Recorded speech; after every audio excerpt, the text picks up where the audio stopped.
Ivor Blumenthal, as the CEO of the services Seta, what are your feelings about the movement of the Setas from the Department of Labour to the new Ministry of Higher Education and Training? If President Zuma proclaims that the entire skills legislative framework shifts from the Ministry to Labour to the Ministry of Further Education and Training, with no consultation in terms of process, in terms of transitional arrangements, in terms of capacity to service that framework from the Department of Higher Education and Training, for me that is exceptionally problematic, number one. Number two, if Setas are simply now going to be absorbed into the Department of Higher Education and Training, the current department with its current leadership, its current Director General, its inability to manage higher education, let alone training, for me that is hugely problematic. It is indicative of only one thing.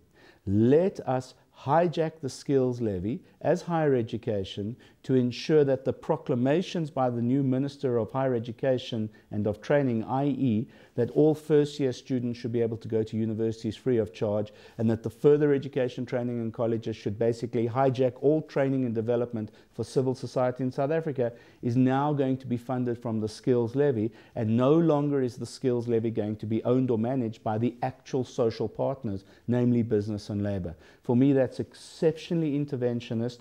It is an indication then of the true intent of our new Minister of Economic Development and our Minister of Planning, and as civil society we should be exceptionally worried.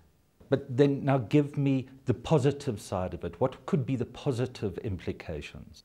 If in moving the skills framework into the Higher Education Ministry, we are saying that there will be two sets of activities. There will be a social partner-driven activity, and there will be a national program activity. And that in moving them into one ministry, one is looking for an articulated framework between the two, i.e. people who receive level 6 and level 7 occupational qualifications will automatically be able to move into higher level qualifications at the higher education level with universities, etc. I think this is an exceptionally well-timed and good move.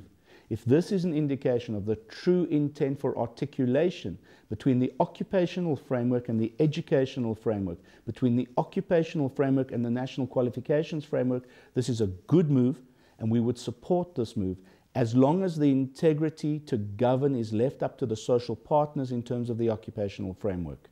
As far as organised labour is concerned, both organised labour and organised business are currently involved in owning and managing the skills framework in this country.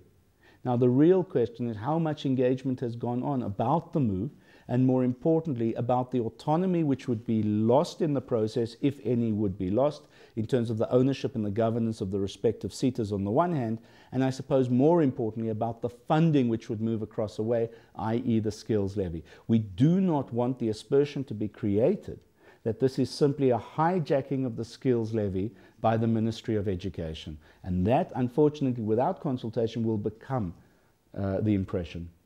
I don't agree with you. For years you've been complaining that the higher education academics have been running their own ivory tower. I say that after 10 years of the Setas themselves are creating their own ivory towers.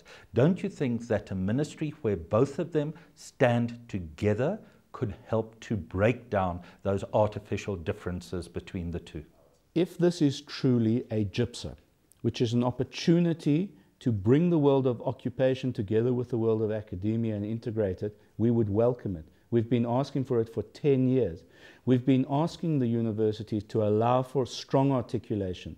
We've been asking the universities to acknowledge and respect the work which is done in occupational qualifications and allow not only for access, but for credits to be granted for those occupational qualifications into academic qualifications. Year upon year, we've been appealing to the educationalists to come into the occupational game and become more responsive to the world of work, specifically what the employers want and what the trade unions want, and yet the educationalists have continuously rebuffed those approaches and continuously have developed their parallel framework of education and qualification in this country.